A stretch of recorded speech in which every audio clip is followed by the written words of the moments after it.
Hello everybody.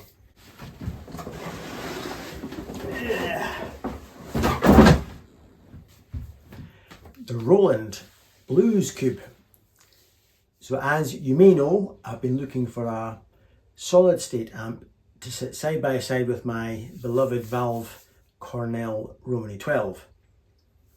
I bought a Fender Twin as the Cornell's backup because I love the sound of it, love the look of it, but it's a bag of crap and crackles, and I'm starting to hate it, which is a shame.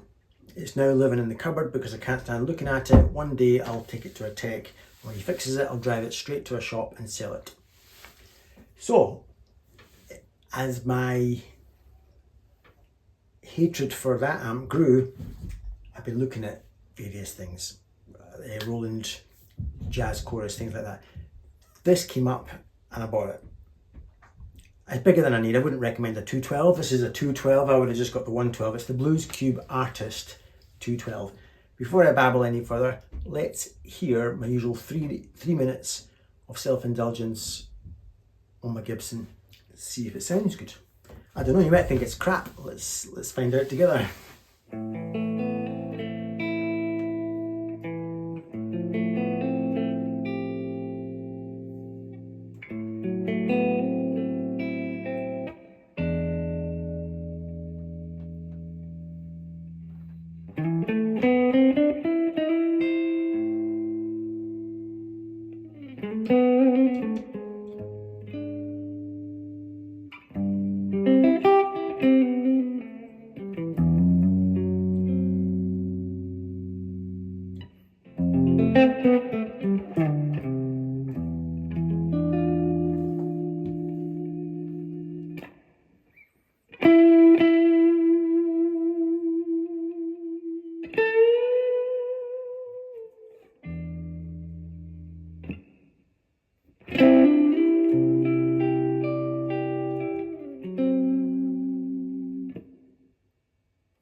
Hope you like that.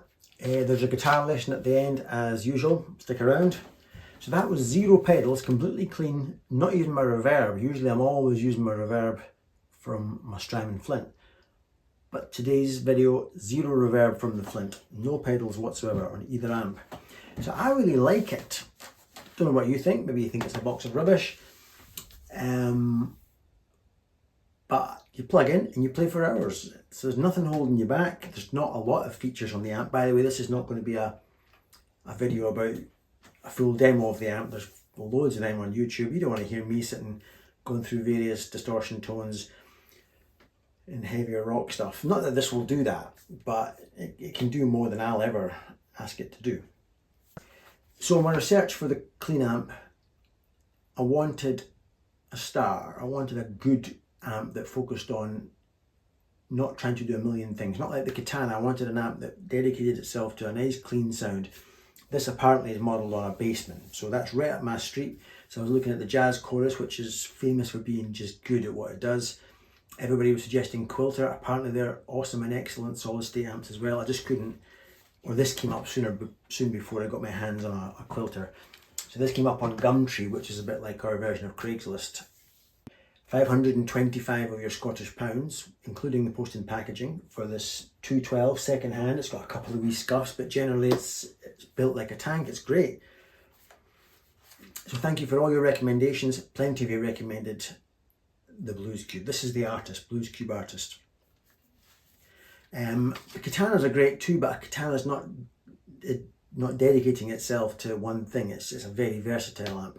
So I wanted something that was great within its field. It's quiet. You turn it on, there's no crackling valves. There's not going to be any crackling valves. So I'm a bit, as you can tell, I'm a bit pissed off with the Fender. And just the complication. I would ditch all valve amps, except that I do still love, there's a sort of a romance with valve amps, but I don't think I'll ever want again an amp that's got loads and loads of valves and loads of potential issues and cheaply made, like the Fenders that are not hand wired are very cheaply made, we know that. So the Cornell is simple, it's not got a lot in it, it's a nice simple circuit, and this will be a great backup. I said I wasn't going to do a full demo of the amp, but if you want 18 seconds sample of the amp being a bit more pushed with the volume and the gain slightly set differently to push it, here's 18 seconds of it slightly starting to become chewy and saggy, if you know what I mean.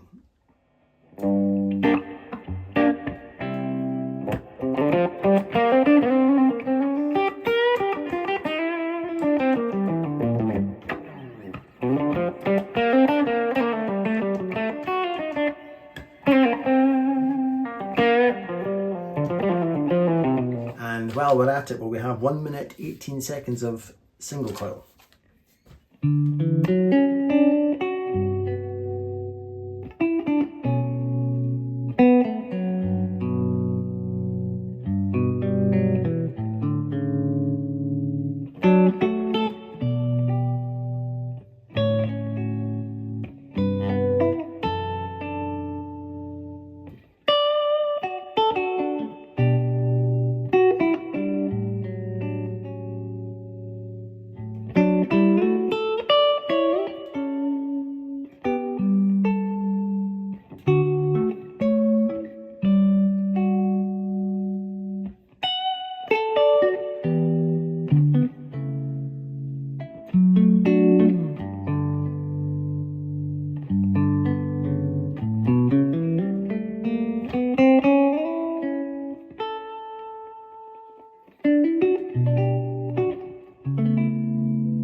So I'm quite buzzing, I'm liking it.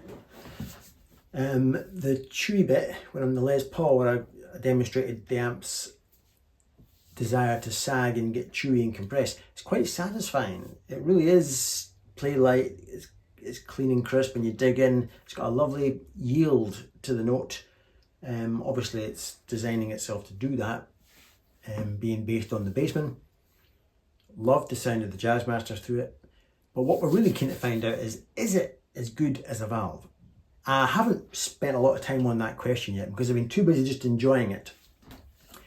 But coming up now is a very quick, literally 5 seconds, maybe 6 seconds of, firstly, 5 seconds of the original opening clip, which is just the Les Paul and the Roland.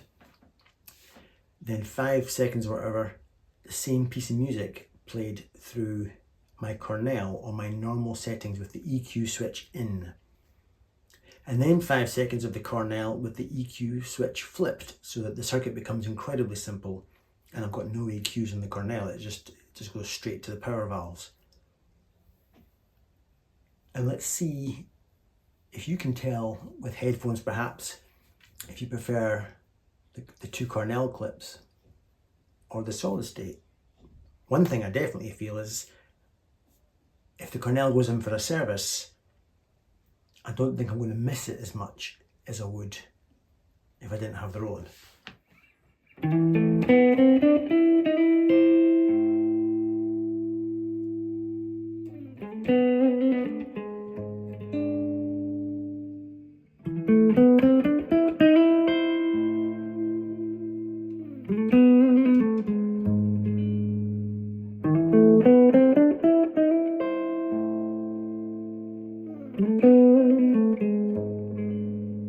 And here is how I'm setting up the Blues Cube. Because my creaky floors, high input again. I'm just on the clean channel. I'm not going into crunch. Just like the Cornell, I've taken a chunk of bass out if you look at the EQ there, just because bass sounds lovely in the room, but for recording it does flub out a little bit. I think at one point on the Les Paul clip I wasn't using tremolo, but on the Jazzmaster clip I did that. And I never use reverb on the amp, but with this one, yeah, I'm using the reverb on the amp. A little bit of presence, mastered incredibly quiet. I'm on the 15 watt setting. So I'll rarely use crunch. It'll just be me sitting there. You can boost things a little bit, which is quite nice. It makes things a bit more chewy and squashy. I don't even know what that does yet. And this dual tone, you can combine the 2 channels. I probably won't be doing that. And listen, no crackle, no noise. Hallelujah. This is how I set up the Cornell for tonight's thing, and usually. So most attenuated setting on the ABCD thing. I never use my reverb on the Cornell. I always just use my Strymon Flint, but today we're using the Cornell's reverb. Taking the bass out a lot, left the rest at 12 o'clock. Hardly any volume. EQ is in for the first of the Cornell's clips, and I'm always in the high input. And then for the second of the Cornell's, I pushed that, and I have to take the volume down a bit. Yeah, because the volume would normally be on 2 if the EQ is in, but because I've now knocked the EQ out, the volume jumps up considerably, so I would knock that back down to 1. So I'm really quiet all the time in all my clips. Right, hope that helps somebody if you're considering buying a solid state amp. Let's have the guitar listen. Right, so clearly there's a suggestion of James Bond with my E minor and beat, right? But there's this other suggestion of me playing chords and licks that seem to then descend in semitones, which is a very easy thing for the human ear to pick up on.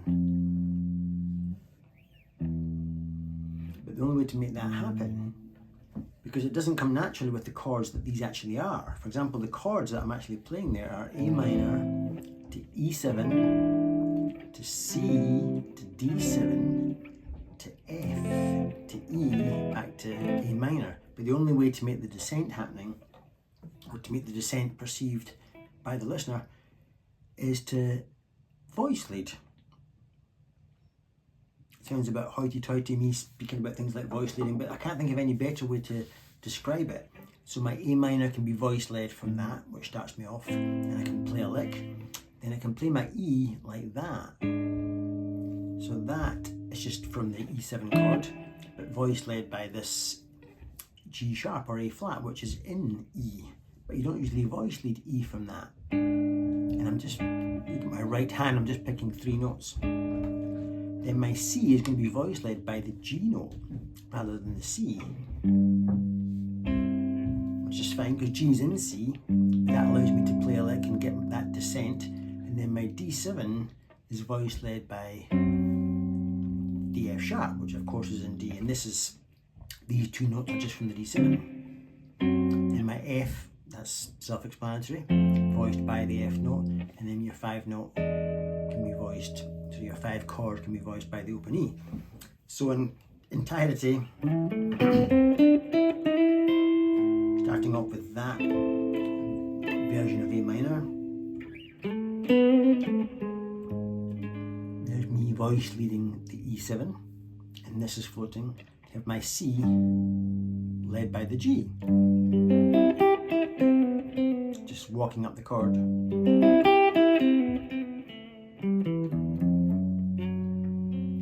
Voice leading my D7, then my F walking up the chord again, then my 5 chord. I'm going to add some spice and raise that 1. I don't think you call that a raised 1, you probably call that a flat 9 or something. I don't know what you would call it, but I'm raising the 1 for some spice. And then a little lick.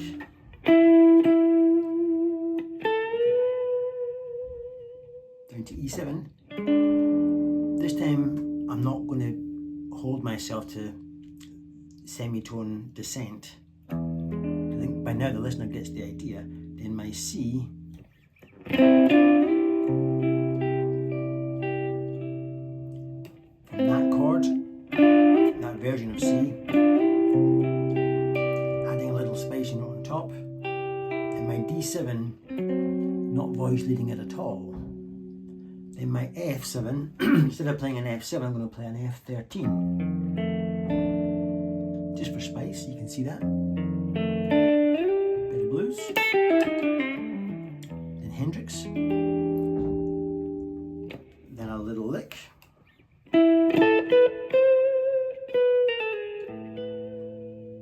Copy that if you want.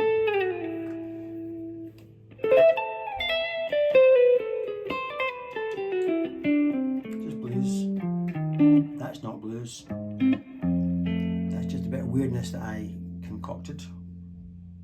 You can slow it down and copy it if you want. Then here I go back to my semitone descent idea. See my descent idea. This next section is pretty much stolen from Tom Bukovac, and when I play it, it's very Tom Bukovac. You can see how I would have liked something like this. So this is a bit I stole off Tom. He goes, or something like that. He has his own thing. He likes the thumb, whereas sometimes I've not got as big hands as Tom, so I might have to do things different. But here's what I'm going to do.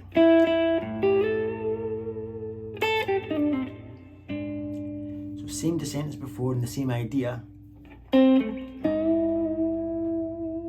That's very Tom Bukovac, isn't it? You can imagine with his face and his dangly hair. Just a nice way to express an E chord.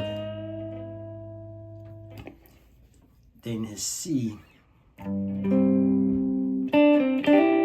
little Hendrix half chord.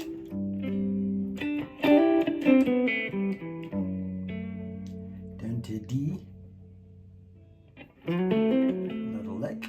Then very Tom Bukovac, F7, watch this. Very Tommy.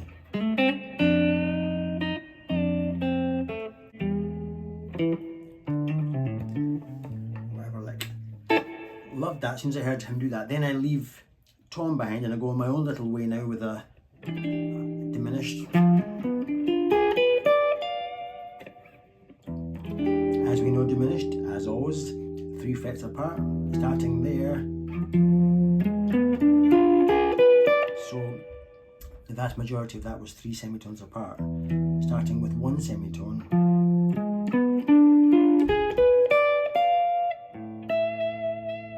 My semitone descent idea. There's me and the E, just following the chords. My C this time.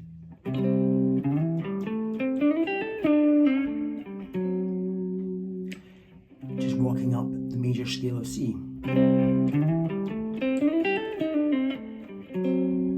me and my D7. I don't mind these slightly dissonant notes coming out. And then my F. Couldn't be simpler until I add flat 7. Watch this.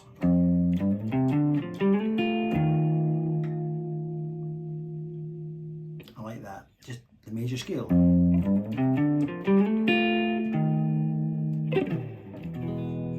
We diminished. And that's what I was doing. Then I did what did I do? I took a slight break and did a wee lick in slow-mo. That hanging in the air is an augmented chord. There's my chord, but that makes it augmented.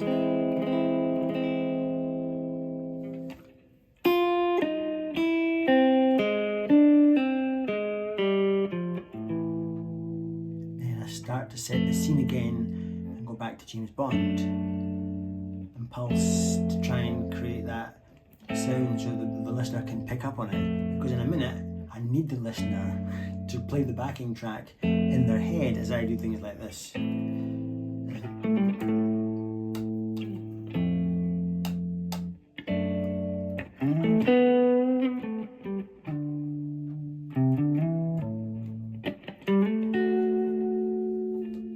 I'm kind of pulsing that so the listener keeps going with it. There's my F, my D, F, as you go back to A, D,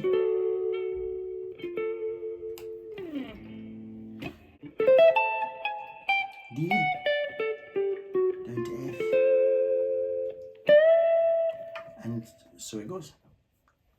Hope that helps.